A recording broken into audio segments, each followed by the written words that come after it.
one mine. Okay. Shall we begin? Yes, we shall. Okay, great song to start off with. I can see clearly now.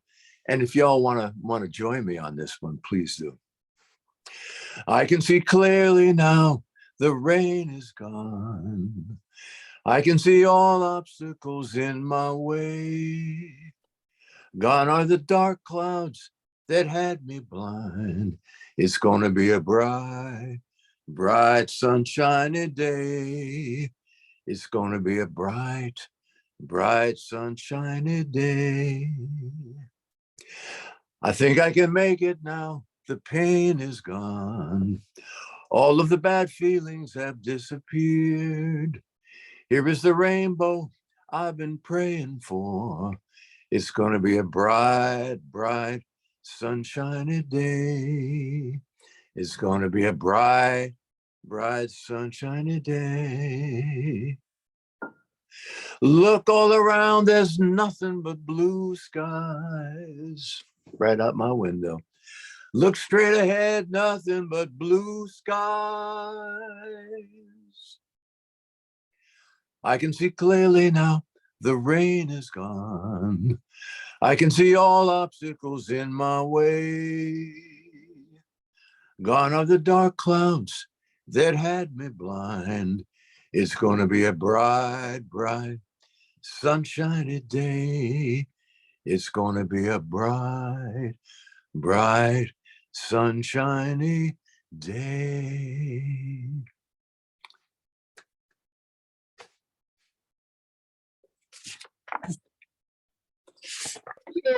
Well, that was beautiful. Thank you, Rich. No instrument, just the voice. A little test. Yeah. Well, it was enjoyable. So I would like to invite our practitioner of the day, Jean Pirkl, to kick off our service after that lovely song with an opening. Hey, Jean. All right. Good morning. Good morning. Good morning. It's so good to see everyone, and I'm so grateful for everyone being here. So if you join me by going in, and let's start with the benediction. So what I know in this moment, as in every moment, that there's one spiritual magnificence that I call God. And that God is everywhere present, and there's no place that he's not. God is in our breath, it's in our heartbeat, it's behind all of life and is life itself. And I know that for each and every one here today, and for those that weren't able to join us, that they're consciously aware of the presence of that spiritual magnificence in their life. And as we lean into the service today with curiosity and vulnerability, that each and every one of us glean something that our soul is seeking, as far as being more seen, more visible, more ourselves, more our true nature, and in alignment with that spiritual magnificence. And I'm so grateful for each and every one of you, and for each and every one of you joining us today. So if you would join me in saying, and so it is. So it is. All right. Well, I wanted to start off with a little poem, and then we can do the April affirmation. Let me share my screen if I don't watch this up. Here we go. And I might have trouble doing that because it keeps minimizing the screen that I want to share. Let's see if it'll let me share that, and then I'll have to bring it up again. There we go. Are you able to see that okay? Okay, great. So it's every day someone looks at me with conditional eyes, and it's by Christy Charchel. Making wild guess judgments about the length of my hair, the color of my skin, the maker of my shoes, never knowing what is real or who I really am. Through a compassionate heart, but once someone looked at me through a compassionate heart, and all that was invisible was revealed in the light of it. Pain, fear, love, and hope. Fresh wounds and old scars, longing and aspiration, and my own heart smiled under that gentle gaze in the clarity of both seeing and being truly seen. Yep. Mm-hmm. right now. It's a lot. I'm going to try to figure out, Michelle, you might have to take over my screen because I always get into trouble when I'm trying to unshare a screen. For some reason, my screens go away. Here we go. Stop share. Sorry about that. So why that poem was so poignant to me is because it's something that that the space of being seen and being seen for who we really are can feel uncomfortable. And I think that's why it's termed vulnerability, but that's, at least I know I can tell a big difference when I feel like I'm kind of being poofy, big chest, big kind of bravado and protecting myself, which basically creates some separation or a sense of separation from my own experience of who I might be engaging. So it can be a little bit uncomfortable, but truly that's where that connection with others really resides. So I really enjoyed that poem. Michelle, would you be able to share the April affirmation? Great, thank you. So if you all would join me in reading April's affirmation.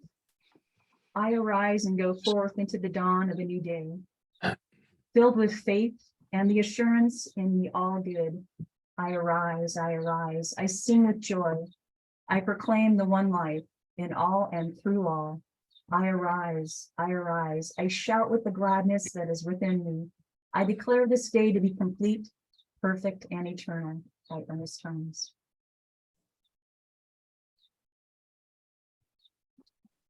Oh, thank you. Jean, I can't tell you how much I enjoyed that poem, how perfect that was and how fitting that was. Oh, how usual, as Julia would say. Oh, that was beautiful. And Richard, so I invited Richard to play a Peter Mayer song that I love, which is really all about seeing everything as holy. So kick it off for us, Richard. Absolutely, the great song. And as we come through time to realize this, it's amazing how to appreciate the universe, the world around us, the animals, the plants. I mean, Olivia was showing me a picture of a lobster, and it was just so colorful. I mean, it was just amazing. So we're surrounded with beauty, with joy, and everything is holy now.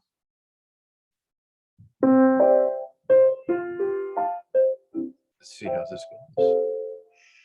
When I was a boy, each week on Sunday we would go to church, pay attention to the priest, and he would read the holy word and consecrate the holy bread, and everyone would kneel and bow. Today the only difference is everything is holy now.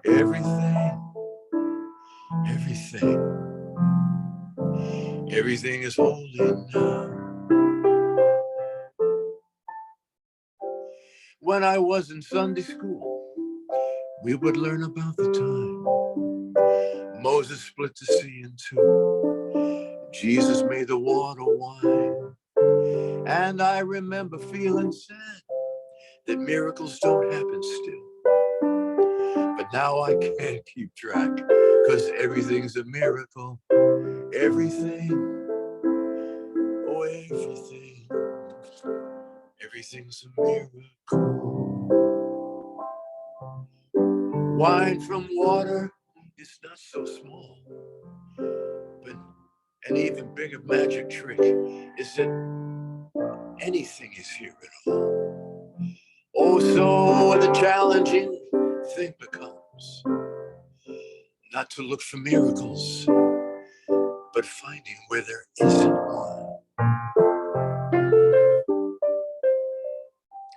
When holy water was rare at best, it barely wet my fingertips.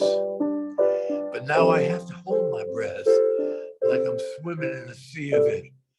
I used to see a world half there, heaven's second great hand-me-down. But I walk it with a reverent air, because everything is holy now.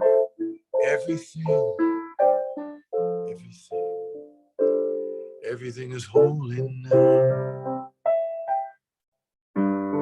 Oh, I see a questioning child's face and say it's not a testament. that'd be very hard to say. And see another new morning come and say it's not a sacrament. I tell you, it can't be done.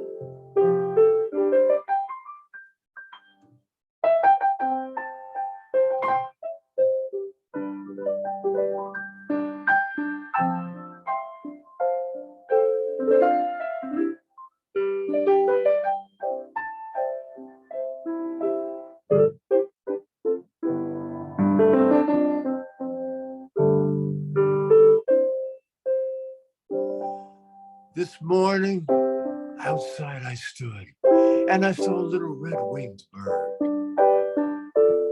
shining like a burning bush, singing with a screechy voice. Made me want to bow my head. I remember when church let out, how things have changed since then. Everything is holy now, everything, oh everything. Everything is holy now. Everything. Everything. Everything is holy now. Blessings to all. Thank you, Richard. Everything is holy now. I love that song. Everything is holy now. Oh, well, good morning, wonderful people of One Heart, One Mind Center for Spiritual Living. And whether you're here in real time or watching a replay of the Sunday service, I'm just glad you're connecting with us. So in honor of Earth Day, which was yesterday, although I think every day should be Earth Day, it probably is, I'd like to share a quote by Eckhart Tolle, who eloquently said, well, let's take a deep breath so we can really pause and hear the quote. Everything that exists has being, has God essence, has some degree of consciousness. Everything is alive. The sun, the earth, plants, animals, humans, all are expressions of consciousness manifesting as form. Oh, doesn't that feel rich and juicy? This is the essence of the teaching of oneness, which is shared by all spiritual traditions. We are all expressions of love and beauty, the love and beauty of our Creator, and we do it in our own unique way. We are these irreplaceable threads in this large, magnificent web of life. Oh, I feel the richness and the unity in that. And Earth Day reminds me of how grateful I am to have been raised by parents who really saw all of nature as their church, as the sacred place, the sacred temple. You know, I learned at a very young age to stop and truly see and listen to the incredible world that we live in. I'm just so honored and respectful of the incredible variety and beauty that we see all around us. And I'm grateful for my parents to have taught that to us. You know, growing up, we had Easter egg hunts in the desert, and we had breakfast cookouts at Mount Baldy. We'd roast marshmallows at the beach. I'll never forget the time when my mother calmly told my sister that there was a snake right behind her as she swam in the Eel River at Richardson's Grove in the Redwood Forest. You know, it was not uncommon for my dad to pull over to the side of the road just to watch a beautiful sunset or look at a field of wildflowers. I'm just so grateful for those experiences. They taught me to see, to truly see and listen with heart to the incredible world around us, you know. So grateful. And this past Friday, I was a substitute teacher in a kindergarten class up in Ramona. It was really a great class. Well, they were pretty darn well behaved. There's always a couple of little wigglers, but for the most part, they were really a great bunch of kids. And when the kids came back from recess after lunch, as I always do, I put on some kids' meditation music, And I give them a few minutes to kind of decompress. So I had them all sit on the carpet and take some deep breaths. And then I read a story, and they started to really calm right down. They were really connected and calm. And the story itself sparked some comments about dinosaurs and about dogs. And so I told them about my dog Charlotte, who is having a health challenge right now. And they were all sincerely sad.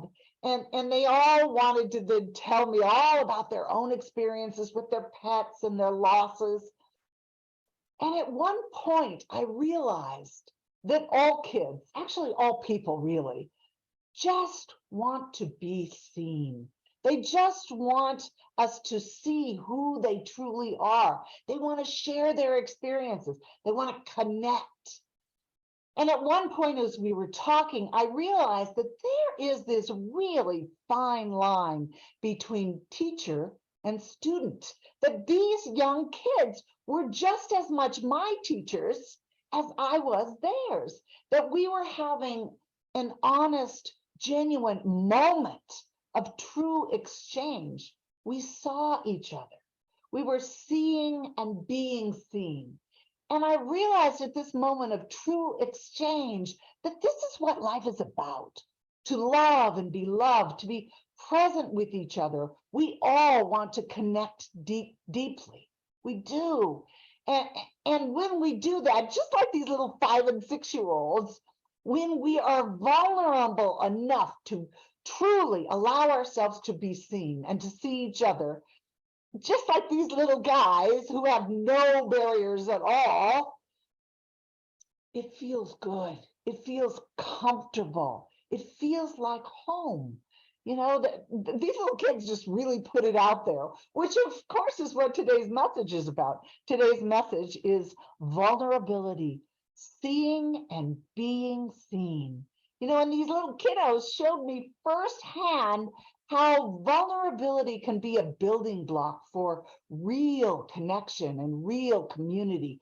They showed me that when we're vulnerable ourselves, when we are unafraid of showing how we feel, even if those feelings are uncomfortable and raw, that it nourishes, it nurtures real connection in our classrooms, in our homes, in our communities, and in all of our relationships.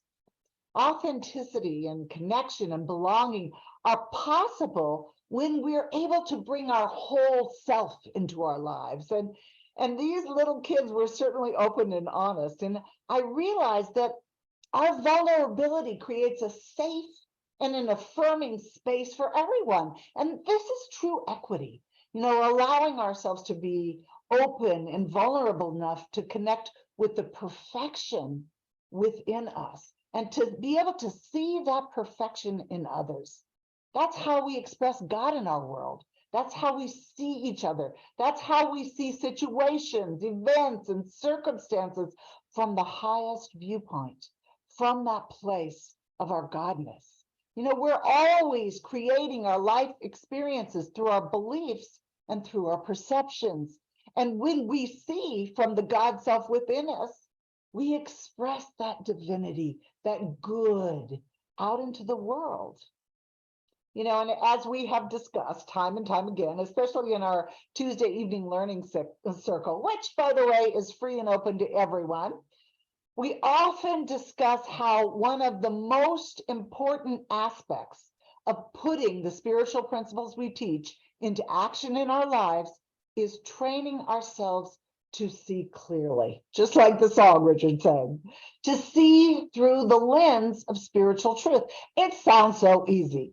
And yet it really takes a disciplined practice to train ourselves in the art of spiritual awareness, to practice being aware of what we're thinking and how we're feeling and how we behave. You know, because, I mean, let's face it, from our infancy, we've been conditioned to believe that life is lived from the outside in. You know, we see things out there and we react with attitudes and feelings about them because we've been taught that seeing is believing, right? And then as we grow in spiritual maturity, we begin to discover that actually believing is seeing, that our beliefs, which create our perceptions, are what we actually see, that our experiences conform to our beliefs, not the other way around. I was thinking about seeing, physical sight, and our sense of sight is really an interesting physical process. The things we see actually fall on the retina of our eye upside down, like a camera. And then through the nerve endings that are sensitive to light, they distribute the picture over these kind of like recording points. I'm sure that is not the technical term, but that's kind of how I envisioned it when I was reading. And the miracle of vision is actually that we don't see all the points. They're transformed into this one solid view. The physical body is just so amazing. And even more amazing is that what the mind sees is not the solid picture that is communicated to the brain, but it is what our awareness has conditioned us to see. We see what we believe. We see what we perceive. In other words, seeing is not believing. Believing is seeing.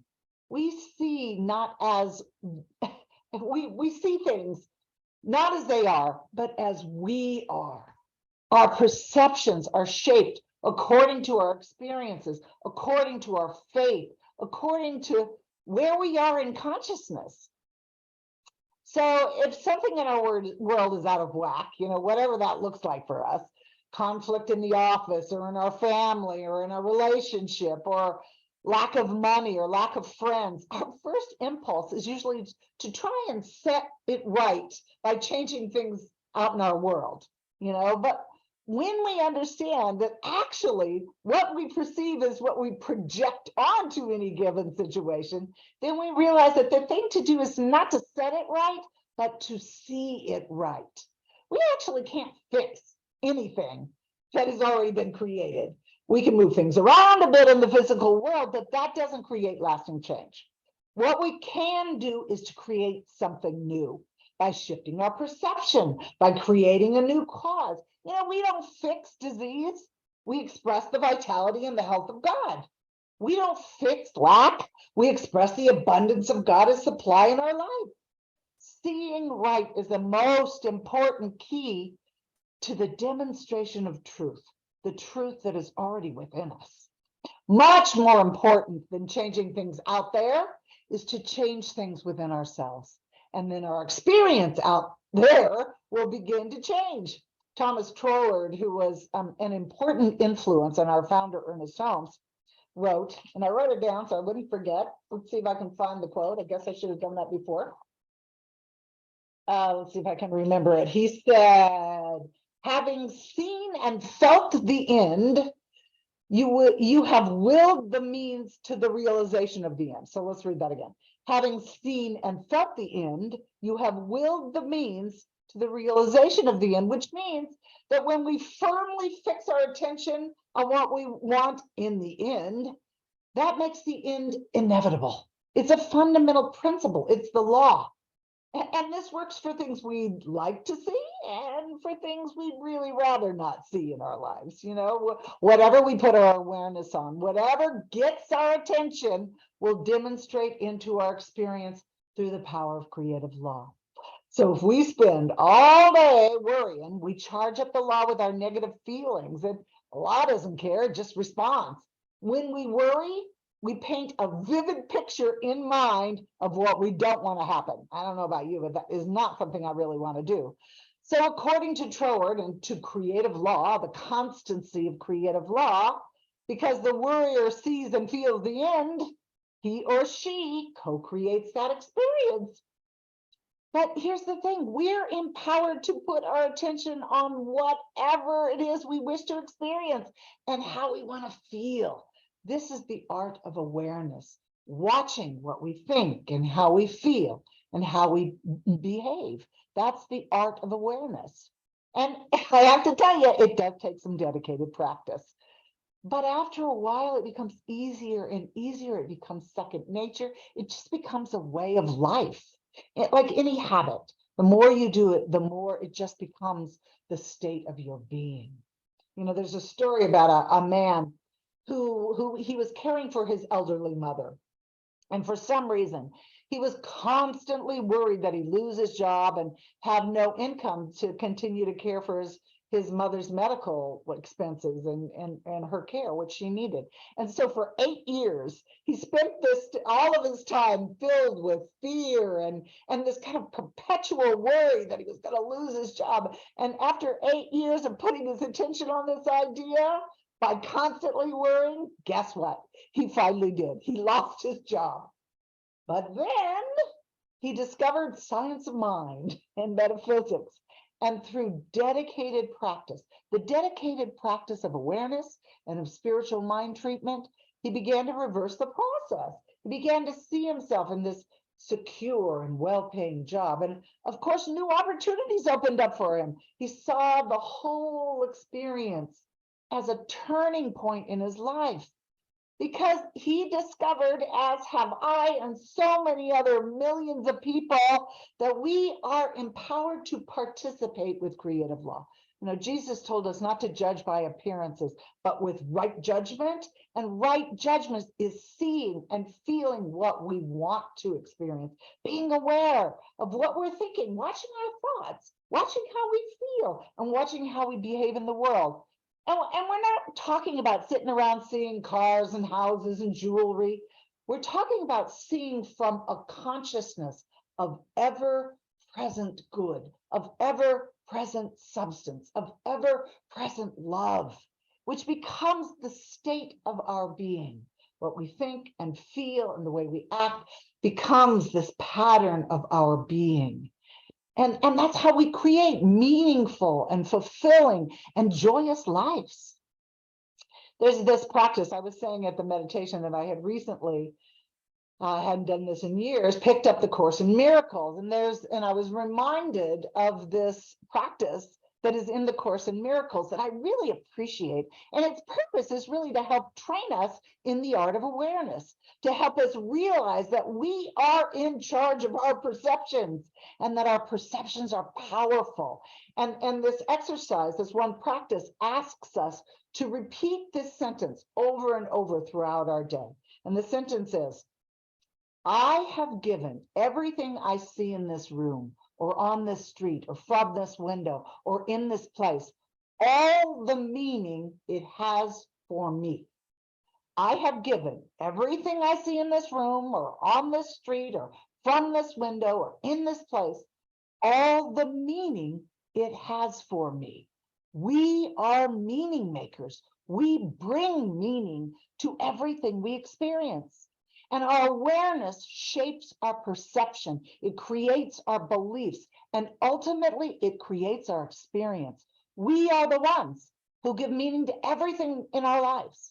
We are empowered to see that guy who cut us off on the highway as a jerk, or we can see him as someone who is living in a world of fear and worry, and somehow he's forgotten who he is, or maybe he never knew in the first place. Or maybe he's just in a hurry because he's taking someone to the emergency hospital. I've done that before. We don't know, but the point is we're in charge of the meaning we give to everything. And we're in charge of how we respond to everything. I read in this one little article that the Hebrew word for I, and Relaine, you can tell me if I get this right, is ayin, A-Y-I-N, which literally means fountain. Our vision is not just registering what we see out there. True vision, true perception is a flow of consciousness, like a fountain from within, moving out. True seeing is a reflection of where we are in our awareness of truth. It has everything to do with what we see and as to what we experience. You know, when we foster an environment where it's safe to be vulnerable and authentic, wherever it is, in our families, in our workplaces, in our communities, we create a space where people can truly connect and reveal who they are, just like those little 5- and 6-year-olds. When we create safe spaces, it's okay for people to say, wow, I really messed up there, or I'm sorry, I should have listened or communicated more clearly. When we see life from our wholeness and from our oneness. We create spaces where everyone feels safe to be seen and to see. And seeing others doesn't mean we see them as we think they should be, or for what the future they may be in the future. Seeing others requires our present moment eyes, which not only see the humanness, our own humanness and the humanness of others, but they see our inner divinity and the inner divinity in others as well. Present moment eyes don't see through the lens of judgment or comparison, but through that gentle gaze of love that I was talking about. You know, a good example of this kind of an environment for me is the 12-step meetings.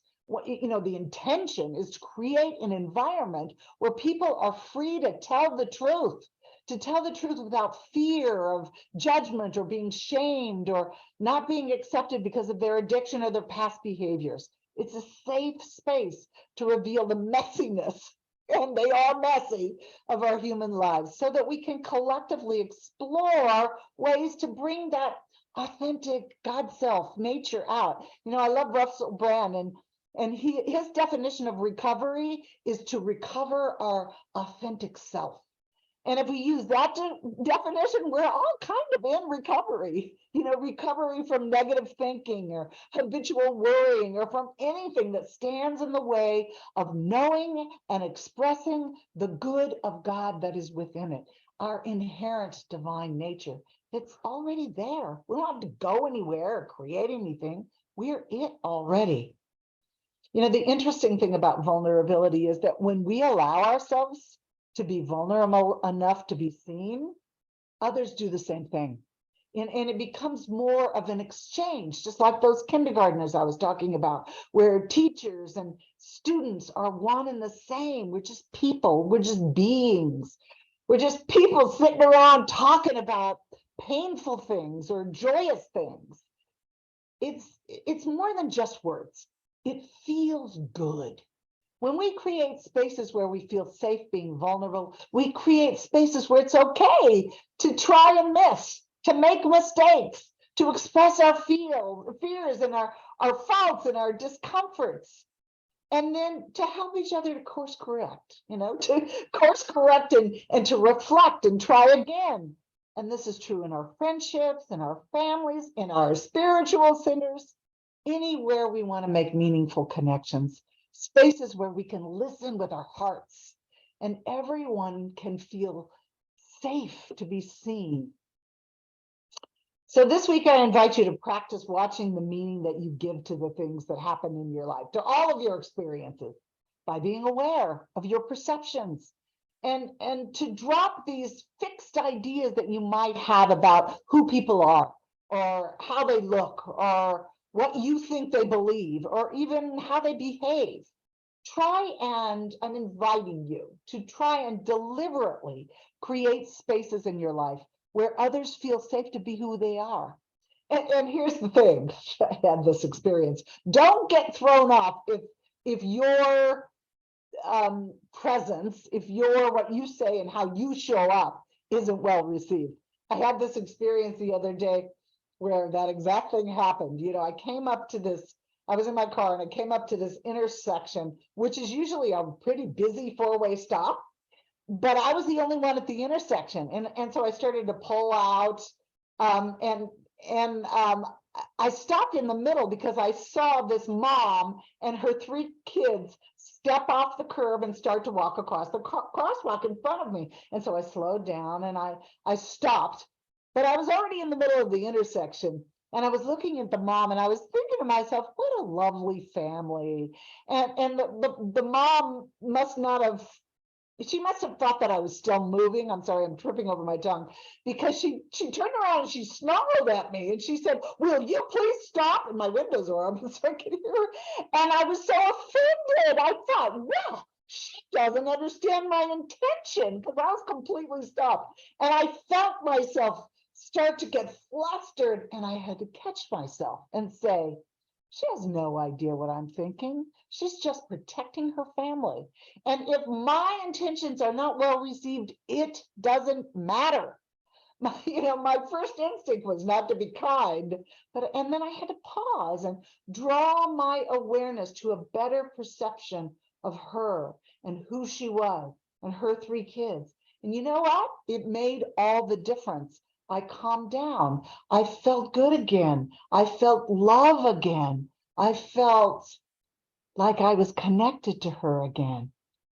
And so the point is that we are just so empowered to be the safe place, not only for ourselves, but for everybody that we meet.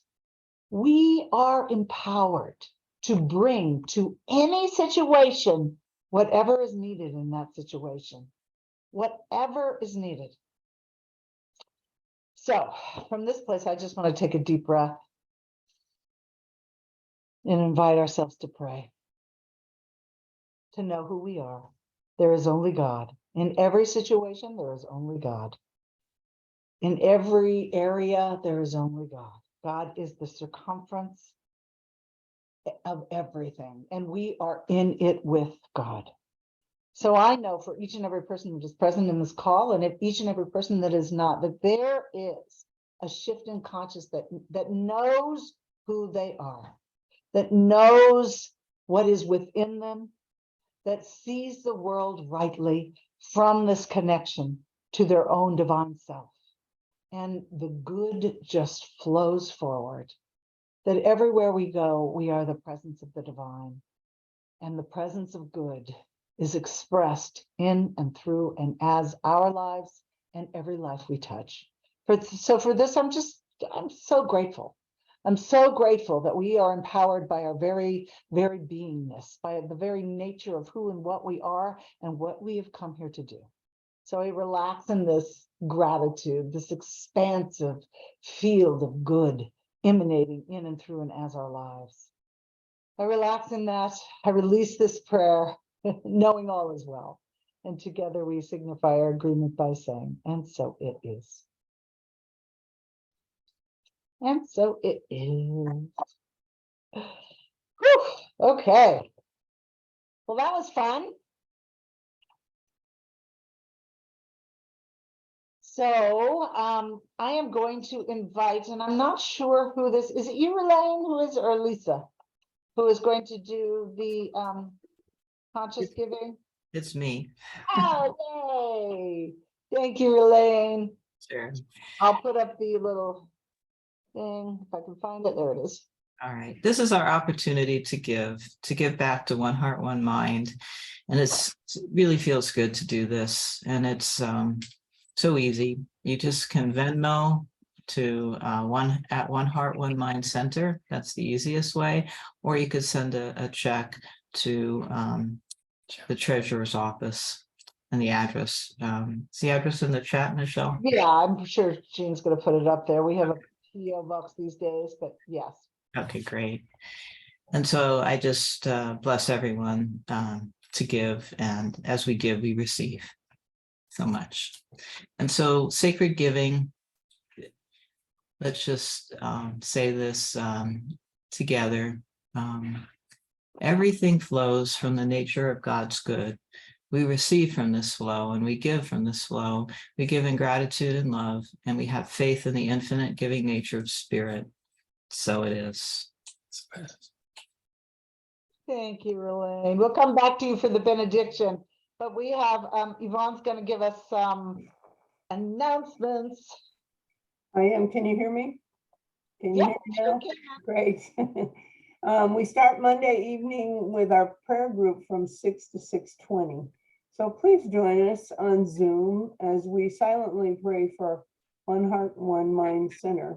And it's only 20 minutes. Our prayer is only usually about 15 minutes. So we'd love to see you there. Tuesday evening is our spiritual learning group from 6 to 7. And on Tuesday, the learning circle will continue our review of Pam Grout's book, E Squared.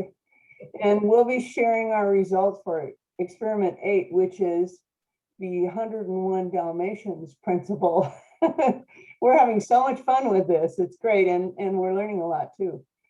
You can find your reading for this week if you don't have it yet online. And also, if you have any suggestions about the next book that we might want to learn from, please let Reverend Michelle know. We're almost finished with E2. I think that there's 9 experiments and this one is experiment 8. So just let her know. And a reminder, if you forget about unexpected income, you won't have any. And if you don't expect it and tithe it to our center, it ain't gonna be there. And then I just wanted to remind you, this isn't complete because I thought if you're a person who doesn't ever read your newsletter, this will inspire you to. You have a chance to walk the labyrinth at Abigail and Steve Albert's home in Poway on May 6th. And you will also be able to make a wand. It's in honor of World Labyrinth Day, and taking steps together for peace is what the point of it is. So if you look at your newsletter, the information is right there. And I think that's everything I have. It is. Thank you so much. You're Thank welcome. you, God, I really appreciate it. All right, now back to you, Elaine.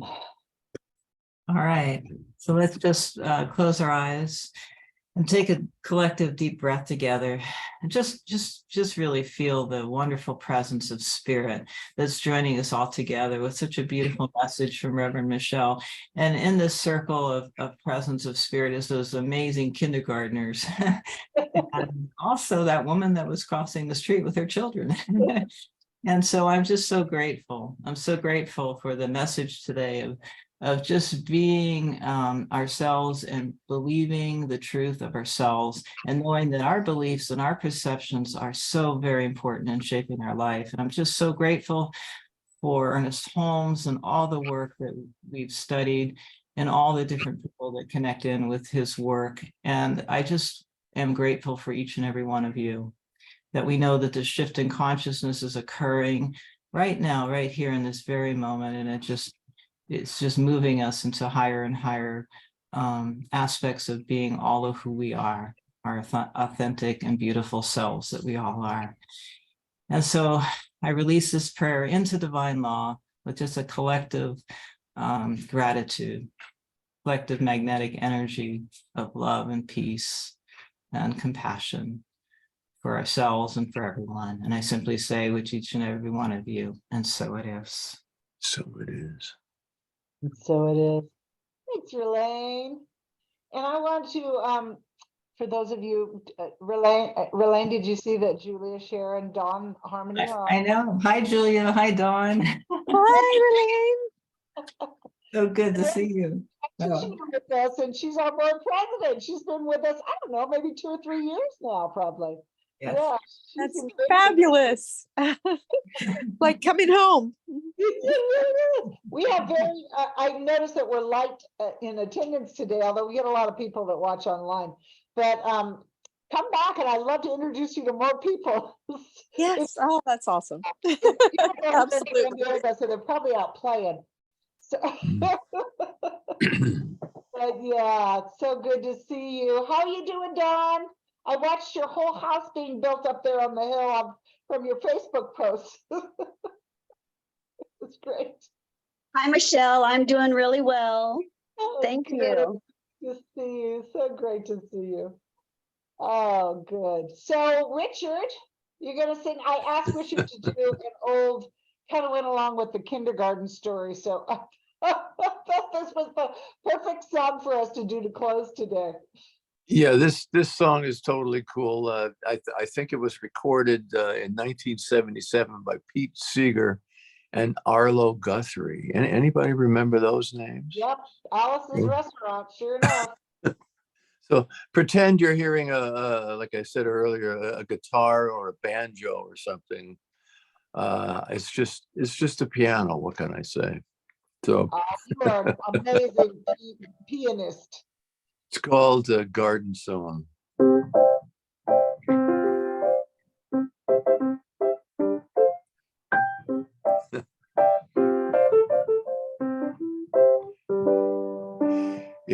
by inch, row by row, gonna make this garden grow. Gonna mulch it deep and low, gonna make it fertile ground. Inch by inch, row by row, please bless these seeds I sow. Please keep them safe below till the rain comes tumbling down. Pulling weeds, picking stones, we are made of dreams and bones. Need a place to call my own, 'cause the time is close at hand. Grain for grain, sun and rain, find my way in nature's chain. Tune my body and my brain to the music of the land. Plant your rows straight and long, season with a prayer and song. Mother Earth will make you strong if you give her loving care. Old crow watching from a tree, uh-oh, has his hungry eyes on me.